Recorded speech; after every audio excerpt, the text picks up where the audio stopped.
Bueno, las lectures, pues desde El Señor de los Anillos de Tolkien, del que fui un fan número uno, hasta Jack London, Stevenson, todos los autores anglosajones, y después, bueno, hombre, Arthur Conan Doyle, aunque no fuese Sherlock Holmes, para mí son donde yo empecé.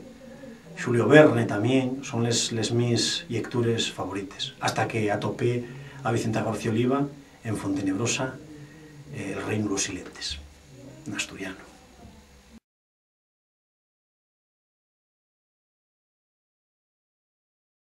Bueno, en ese sen voy a contaros una anécdota que me pasó en primero de BU, que casi nos ponemos en huelga los chavales de primero de BU, porque nos obligaban a leer un libro en concreto, que era El viaje a la Alcarria de Camilo José Cela, lo que valió para que no volviéramos a leer nunca y jamás otro libro de ese autor. Yo creo que en la escuela tienen que abrir mucho el abanico y dejar que los mozos llevamos lo que queramos, claro. Y después que nos lo puntúen o evalúen, pero lo que queramos nosotros, o en un abanico muy grande de posibilidades.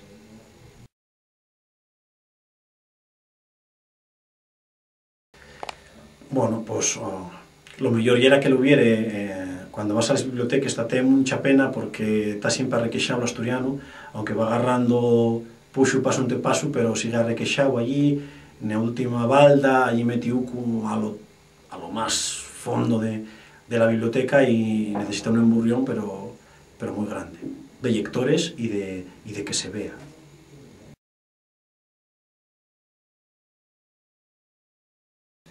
Bueno, los libros digitales también, lo que pasa que a mí cánsame bastante la vista cuando los miro. Entonces, claro, yo el libro necesito golelu, tocalu, palpalu, mansuñalu. Entonces, bueno, por lo menos hasta que muera yo voy a seguir comprándolos de papel. Lo digital puedo meterme en ello, puedo mirar si me interesa, pero prefiero poder golelu, agarrarlo y llevarlo para la cama.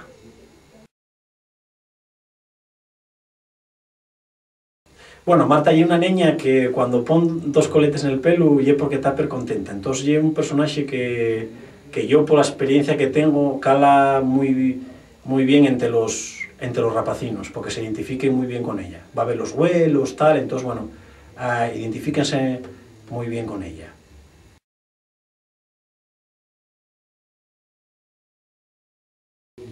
El nuevo videotrasgo tiene que salir. Lleva años que está ahí en la tiesta del autor y tiene que ir a buscar al nubero a Egipto para que vuelva a traer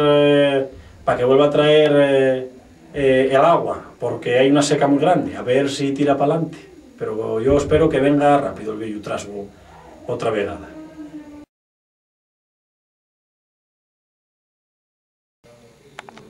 Esto ya era una niña muy lista que se llamaba Marta y que ya era muy amiga de los esguiles que había en el bosque. Entonces un día, andando por el bosque, sintió unos lloramingos, ¡ay, ay! Y detrás de un árbol había una estrella piquiñuca. Y dijo, ¿qué fais aquí? Y dijo la estrellina, ¡ay! Y que caí, y quiero volver al cielo con mi pa y con mi ma, pero no puedo subir.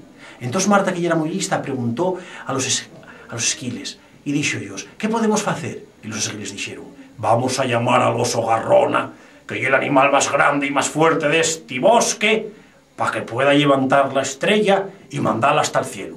Pero llegó el oso Garrona, el más fuerte, agarró la estrella y hizo, no puedo con ella.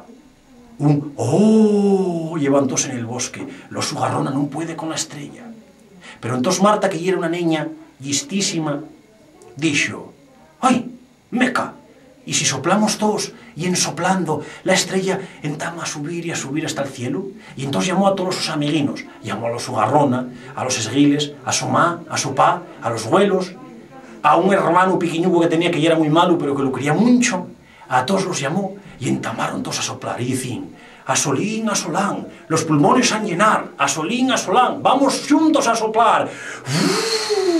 Y entamaron a soplar, y la estrella entamó a subir para el cielo. Y todos dicen, adiós estrellina, adiós estrellina, adiós. Y entonces la estrella dijo, como estoy tan contenta, tan percontenta que estoy en el cielo, voy todas las noches a brillar para vosotros, y cada vez que me veáis vais a poder pedir un deseo. Y entonces Mar, que ella era muy lista y una guaja muy inteligente, dio un abrazo a su padre muy fuerte, a su madre y a los abuelitos, y marchó per contenta pa su casa.